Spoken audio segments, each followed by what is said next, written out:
इमरान शाह इन चैन शैन में साईं कुरान काबू कुरान वालिद ऐं आलिम इन चैनी शैन के ॾिसण में ऐं अलीअ के ॾिसण में इबादत में फ़र्क़ु आहे। सुजाॻायो अलाए इन चैनी शैन के ॾिसण में ऐं अलीअ के ॾिसण में फ़र्क़ु आहे। ॿुधण चाहियो था फ़र्क़ु कहिड़ो आहे? जॾहिं तूं न काबे खे ॾिसंदे त काबे जो सवाब मिलंदी, पर मुस्तफ़ा फरमाए न, जॾहिं न तूं अली खे ॾिसंदे छो त मिसलो अली मिसलुल काबा, अली जो मिसाल काबे जो मिसाल आहे। जॾहिं न तूं काबे खे ॾिसंदे फ़क़ति काबे जो सवाब मिलंदी, पर जॾहिं न अली जी ज़ात खे ॾिसंदे त काबे जो बि सवाब मिलंदी, अली जो बि सवाब। सुजाॻायो अलाईंदा मुस्तफ़ा तो फरमाए जे अगर कुरान के ॾिसंदे फ़क़ति कुरान जो सवाब मिलंदी, बल्कि जॾहिं न अली के तू ॾिसंदे त अली के जॾहिं ॾिसंदे उन वक्त छो जो अली नातिका हू सामिता, अली के ॾिसंदे अलीअ जो बि सवाब, काबे जो बि सवाब ऐं कुरान जो बि सवाब मिलंदी। पर जॾहिं न मुस्तफ़ा तो फरमाए जॾहिं तू पंहिंजे पीउ खे ॾिसंदो आहे फ़क़ति वालिद हुजण जो सवाब मिलंदो थी, पर न जॾहिं अली के ॾिसंदे, जॾहिं अली के ॾिसंदे छो जो अना व अली न अबवाहु हाज़िल उम्म, मां ऐं अली हिन उम्मत जा बाबा आहियूं। जॾहिं तू अली के ॾिसंदो आहे तोखे कुरान जो बि सवाब, काबे के ॾिसंदो त काबे जो सवाब, कुरान के ॾिसंदो त कुरान जो सवाब, पीउ खे ॾिसंदो त पीउ जो सवाब। सुजाॻायो अलाए न। पर जॾहिं तव्हां अलीअ खे ॾिसंदो न त तव्हांखे पंजनी शयुनि जो सवाब हिकु जॻह ते मिलंदो, हिकु मंज़िल हिकु जॻह ते तव्हांखे पंजनी शयुनि जो अजर मिलंदो। छो त अलीअ जे चेहरे ते नज़र कंदो पीउ जो बि सवाब, छो त अली उम्मत जो बाबू, ऐं अली खे ॾिसंदो त आलिम जो बि सवाब। मां त ईअं चवंदा जेकर अली काइनात में न हुजे हा त दुनिया में को आलिम ई पैदा न थिए हा। ऐं जे अगरि सुजाॻायो अलाए न अली खे ॾिसंदो त कुरान जो बि सवाब, ऐं कुरान के ॾिसण इन करे सवाब आहे त कुरान सॼो अली जो कसीदो आहे, अहल बैत जो कसीदो आहे। ऐं तव्हां जॾहिं अलीअ ते नज़र कंदो त तव्हांखे काबे जो बि सवाब मिलंदो, छो त इन काबे खे काबो बणाइण वारो अली आहे। अली काबे में न अचे हा त काबो काबो ई न सॾिजे हा, बल्कि बुत खानो बणिजी वञे हा। अली काबे में अची करे काबे खे इज्जत अता कई। हाणे मां हिकिड़ी रिवायत पढ़ी करे मां मसाइब जी तरफ़ रुख कंदुमि, पर सुजाग थी करे ॿुधजे। अलीअ खे ॾिसण सवाब हो। मुस्तफ़ा फरमायो जेका मुस्तफ़ा जा जेके भी ताबेदार साहबी सच्चा हुया, जंहिं ॾींहं खां ॿुधऊं न त अली खे ॾिसण सवाब आहे। ऐं अली आयतुल कुबरा है, अल्लाह जी वॾी निशानी आहे। उन वक्त खां वठी करे छा कयूं, जॾहिं बि अली जे चेहरे ते नज़र पवंदी न त साईं इमरान अली शाह त सहाबी रसूल ज़िक्र शुरू करे ॾींदा। छो त मसलन तव्हांखे मस्जिद नज़र ईंदी त अल्लाह यादि ईंदो आहे, तवज्जो आहे अलाए, या इमाम बारगाह में ईंदो त मौला हुसैन तव्हांखे यादि ईंदो, मस्जिद में ख़ुदा यादि ईंदो, बैतुल्लाह में तव्हांखे ख़ुदा यादि ईंदो, कंहिं आलिम खे ॾिसंदो, कंहिं सुठे माण्हूअ खे ॾिसंदो, ख़ुदा खे यादि कंदो, छो त ही अल्लाह जूं निशानियूं आहिनि। ऐं अहिड़े ई तरीक़े सां उन दौर में, जंहिं दौर में मुस्तफ़ा हुयो ऐं सहाबी हुया, जॾहिं अलीअ खे ॾिसंदा हुआ उन्हनि खे अल्लाह यादि अची वेंदो हो। सुजाॻायो अलाए। हाणे न जॾहिं अलीअ खे ॾिसंदा हुआ त ज़िक्र शुरू कंदा। ज़िक्र कहिड़ो कंदा? सुजाॻायो अलाए न ॿुधण चाहियो था। रिवायत में मिले थो त अगरि केरु अलीअ जे साम्हूं अची वेंदो हो न, जीअं जो अली जे चेहरे ते नज़र पवंदी हुअसि, चवंदो ला इलाहा इल्लल्लाह मा अशरफ हाज़िल फताह, ओ अल्लाह खां सिवा को मअबूद न आहे, ओ ही काइनात में उहो इंसान आहे जंहिंखां वधीक को शरीफ कान्हे। सुजाॻायो अलाए। जे अगरि केरु अली खे खबे तरफ़ खां ॾिसंदो हो त रिवायत जा जुमिला आहिनि, उन वक़्त उहो जवान चवंदो हो ला इलाहा इल्लल्लाह मा अअलम हाज़िल फताह, ओ काइनात में अलीअ जहिड़ो को आलिम कान्हे। जे अगरि अली खे केरु खबे तरफ़ सॼे तरफ़ खां ॾिसंदो हो त रिवायत जा जुमिला आहिनि, ज़िक्र शुरू करे ॾींदा हुआ, चवंदा हुआ ला इलाहा इल्लल्लाह, ख़ुदा खां सिवा को मअबूद न आहे, मा अकरम हाज़िल फताह, हिन जवान खां वधीक दुनिया में को करीम को इंसान नज़र नथो अचे। पर अजब ॻाल्हि चाल है जॾहिं न केर अलीअ खे पुष्ट खां ॾिसंदो हो सुजाॻा न ये जुमिलो कीमती थो चवां रिवायत जा जुमिला जॾहिं न केर अली खे पुष्ट खां ॾिसंदो हो त जुमिलो चवंदो हो ला इलाहा इल्लल्लाह मा अशजौ हाज़िल फता कायनात में अलीअ जहिड़ो को बहादुरी कान्हे छो जो अलीअ जी कॾहिं पुष्ट ते को निशान ही न ठहियो हो न तवज्जो आहे लाहींदा छो त पुष्ट ते निशान उन्हनि जी ते ठहिया जेके जंग मां भॻा अली ज़िंदगीअ में कंहिं जंग मां भॻो न सुजाॻायो लाहींदा अली हमेशा बहादुर थी करे शुजाअत जो मुज़ाहिरो करे दुश्मननि खे फिन्नार कंदो रहियो बस अज़ीज़ो दुश्मन जी चाल है हिकिड़ो जुमिलो चई करे मां मसाइब तो पढ़ा त असां अलीअ खे ख़त्म कयूं दुश्मन जी चाल है दुश्मन जी साज़िश है अलीअ खे ख़त्म कयूं जेके जेके बि अलीअ सां मनसूब जगहूं हुयूं मस्जिदूं हुयूं मकाम हुया ज़ियारतूं हुयूं या अली जा किथे वेहण बीहण जूं जगहूं हुयूं या जिन किताबनि में अली जो ज़िक्र हो या जेके करण वारा आलिम सगोरा अली जो ज़िक्र कंदा त दुश्मननि छा कयो हर दौर में उन उलमा खे क़त्ल कयूं अहल बैत जे मुहिबन खे क़त्ल कयूं उहे जगहूं उन्हनि जो नालो निशान सब कुछ मिटाईंदा रहा इन जे करे त अली मिटजी वञे सुजाॻायो इन जे करे त अली कायनात मां मिटजी वने हलंदे हलंदे एतरे कदर जॾहिं न आले सऊद जी हीअ हुकूमत आई जेका हले थी सऊद में त मिले थो त इहा जॾहिं हुकूमत आई जिथे न नबी ख़ुदा ऐलान कयो हो गदीर जे मैदान ते मन कुम तो मौला हो फहाज़ा अलीयुन मौला जंहिं जंहिं जो मां मौला आहियां उन जो अली मौला है उन जगह ते साहबन छा कयो हो मस्जिद तामीर करायूं हिन दोस्तन छा कयो जेका हीअ हलंदड़ हुकूमत आ उहा मस्जिद ठाहियूं तवज्जो आहे लाइन इन जे करे त अली मिटजी वने मां इन्हनि दोस्तन के चवंदो आं ता जेतरी भी साज़िशूं कयूं जेके भी कोशिशूं कयूं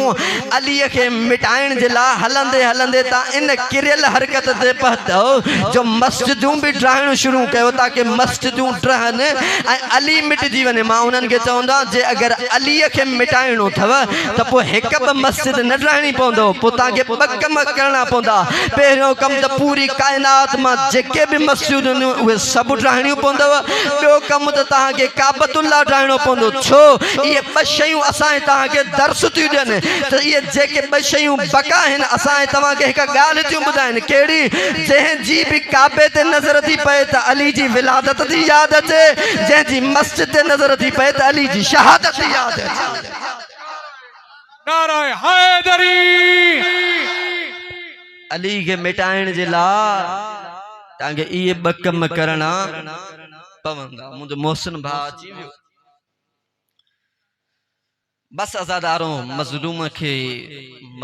करबला खे रोवण वारो चंद मिनट मुंहिंजे तरफ़ तवज्जो कजो ॿ चार फ़िक्रा मसाइब जा अॼु तॾे ते वेठा आहियो मौला खे रोवण आया आहियो हर अज़ादार पंहिंजो पंहिंजो वेण करे मज़लूम करबला के पुरसो ॾींदो आहे हर अज़ादार पर न जॾहिं वेहो मां हिकिड़ी गुज़ारिश कंदो आहियां जिन खे न अल्लाह औलाद ॾिनी आहे ख़ासि करे न्याणीअ वारी जंहिंखे औलाद आहे उहे मौला हुसैन के हिकिड़ो जुमिलो ज़रूर चवंदा कयो मौला के चवंदा कयो मौला तुंहिंजी सकीना जो वॾो अरमान आहे मौला तुंहिंजी उजड़ियल धीअ जो वॾो अरमान आहे ही चेलम अचण वारो आहे न इहो चेलम बि ज़ैनब ऐं सजाद पंहिंजे आका हुसैन जी ज़ियारत करण आया त हुसैन कहिड़ी हालत में आहे मौला कहिड़े आलम में आहे छो जो जॾहिं छॾे वियासीं त न गुस्ल हुअसि न कफ़न हुअसि न दफ़न कयो हो वञूं त सही त असांजो सरदार दफ़न थियो आहे या न थियो आहे बसि अज़ादारो मज़लूम खे रोवण वारो तव्हां रोवण जो मूड कयो आहे ऐं रोवण में शर्म करे न रोवंदा कयो एतरे कदर तुंहिंजो मुंहिंजो पंहिंजो इमाम तो फरमाए न जॾहिं असांजी मजलिस में अचो न त पंहिंजे चेहरे ते रुमाल बि न ॾेई रोंदा कयो छो जो थी सघे तो तूं ज़िंदगीअ में न रुनो हुजे तो गिरियो न कयो हुजे पर तू थी सके तो कहंदे पंहिंजे के जवान जे लाशे जनाज़े ते जरूर रुनो हुंदे मौला फरमाए तो जॾहिं तू पंहिंजनि जे जनाज़े ते रोए थो न उते भले तू शर्म करे रो भले रुमाल ॾेई रो शर्म करे रो पर जॾहिं न असां जे मज़लूमनि खे करबला वारनि खे यादि करे न त शर्म न कजां पंहिंजनि में असां वारनि में फ़र्क़ु कजां तुंहिंजो मुंहिंजो इमाम रोवण जे लाइ हुकुम तो ॾे अज़ादारो तव्हां असां केतिरो बि रोऊं तुंहिंजो मुंहिंजो सजाद इमाम तो फरमाए ओम असांजा अज़ादारो तव्हां केतिरो बि रो असांजे शुहदा ते करबला जे शहीदनि ते अकबर जी जवानीअ ते कासिम जे टुकड़नि ते अली असगर जी प्यास ते के मज़लूम जी मज़लूमियत ते नथा रोई सघो पर इहा ॻाल्हि त वॾी परे ऐं दूर जी ॻाल्हि आहे पर जेके न शिमिर मलऊं शाम खां वठी करे ओ करबला खां वठी कूफे खां शाम ताईं जेके न मुंहिंजी भेण सकीना के तमाचूं हयूं न हिकु तमाच जेतिरो बि नथा रोई सघो ओ मातमियो अज़ादारो बजमला साइण सकीना जे लाइ ओ सकीना पर्दाधार थी हुसैन जी जेका तावीज़ हुई हुसैन जो सीने जो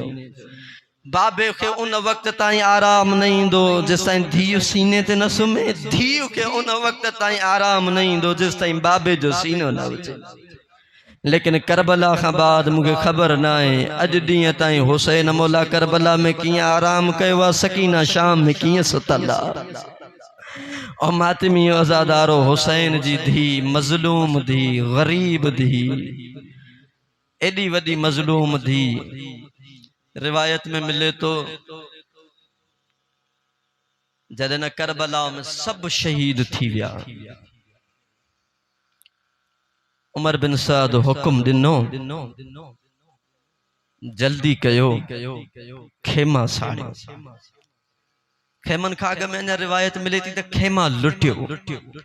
खेमन जो तादाद साईं इमरान अली शाह तारीख़ जेको ॿुधाए थी त 18 खेमा सैयदनि जा करबला में ऐं फौज जो जेको तादाद हो वो ॿुधाइनि था घटि में घटि उलमा लिखनि था त 1,40,000 फौज तादाद में हुई वधिक त ॿुधाइनि था कि 5 लख के 9 लख पर घटि में घटि 1,40,000 मां मोमिनो तव्हां खां पुछा कयां थो तव्हां थोरो पंहिंजे ज़हन में इहा शइ आणियो त 18 खेमा 1,40,000 फौज लुटण वारी इन सैयदनि जो हाल छा थियो हूंदो अज़ादारो त हुरमला जे तो न जॾहिं न हुकुम मिलियो खेमा लुटियो मां अञा पंहिंजी जॻह ते बीठो हुयमि हिकु मरतबा ॾिठुमि सॼी फौज सैयदनि जे खेमनि में पहुची वई को फौजी कहिड़ी शइ लुटे पियो को कहिड़ी शइ लुटे पियो मां बि चाहियो त मां कुझु लुटियां हिकु मरतबा मां खेमनि जे तरफ़ आयुमि ॾिठुमि त कुझु न बचियो हुयो सभु शइ लुटिजी वई पर मां ॾिठुमि का शइ हुजे बाक़ी त मां लुटियां कंहिं शइ ते नज़र न पई ॾिठुमि त हिकिड़ी न्याणी जंहिंजा हथ पंहिंजे चेहरे ते मुंहिंजी जो उन ते नज़र पई ॾिठुमि त उन जे कननि में वाला बादल आहे मुंहिंजी दिलि चाहियो त हिन जा इहे वाला लुटिया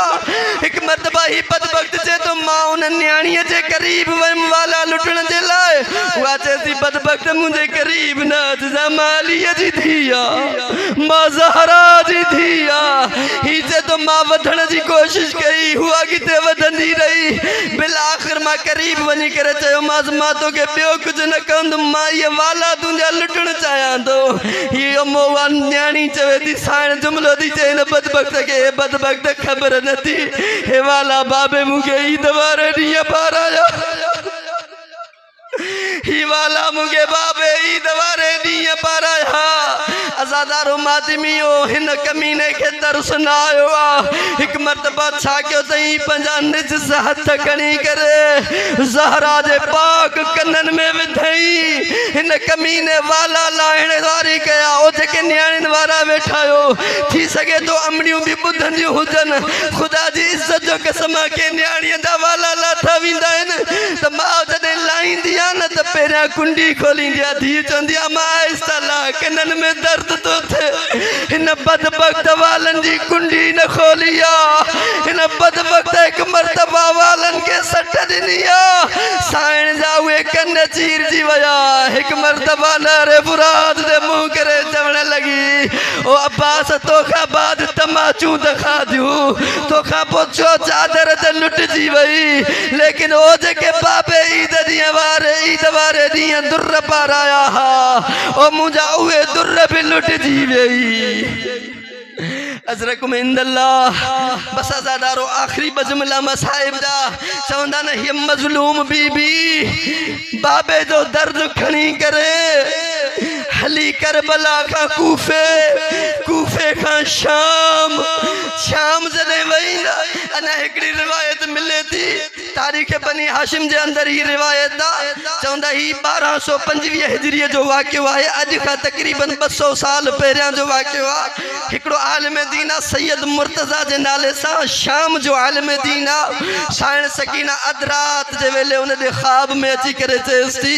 ए आलिम दीन तू मुजी ॾाढी ज़हरा जी औलाद मंझ आई सैयद आई मूं ते हिकड़ो एहसान कर केड़ो एहसान आकाज़ादी ते एहसान इहो कर मुंहिंजी कब्र जे नज़दीक पानी अची वियो आहे मां नथी चाहियां पानी मुंहिंजे वेझो अचे छो जो मुंहिंजो प्यासो बाबो मारियो वियो मुंहिंजो प्यासो भाउ असगर मारियो वियो अज़ादारो मातमियो हिनखे वसियत करे सुबुह थिए मुंहिंजी कब्र ताज़ी कर वराए ठा पानी मूंखां परे थी वञे अज़ादारो ही आलिम दीन सुबुह थिए थी उथे तो उन वक्त ते हाकिम जो नुमाइंदो अची करे चए थो सैयद रात सकीना मुंहिंजे ख्वाब में आई वसियत करे वई आहे इन आलिम खे इजाज़त ॾिजां मुंहिंजी कब्र खे वराए तामीर करे तोखे इजाज़त आई सैयद आलिम दीन चए थो मां जॾहिं कब्र खोटे न जॾहिं मां कब्र जॾहिं खोटे वयुमि हिकु मर्तबा न जॾहिं जनाज़े खणण वारी कई जनाज़ो खणी जो ॿाहिरि अचां ॾिसां त सकीना खे कफन न उहो जेको सजाद मेरे चोले में दफ़न आलिम दीन जे तो मुझे मुका दर्द बर्दाश्त न थियो एक मर्तबा साइण जो हिन कलाइन ते नजर पई जिए जो साइण जो कलायूं ॾिठम ओ रसन जा उहे निशान ठहियल जेके सैयदा के करबला का शाम ताईं जिन रसन में कैदी बणजी वई पर ही सैयद जे तो सब कुछ मां बर्दाश्त कयो पर न जॾहिं हिकु मर्तबा साइण जे दुरन ते नजर पई कनन ते नजर पई ॾिठम जो खून अज भी जारी आ जण हुरमला मलऊन साइण का अज वाला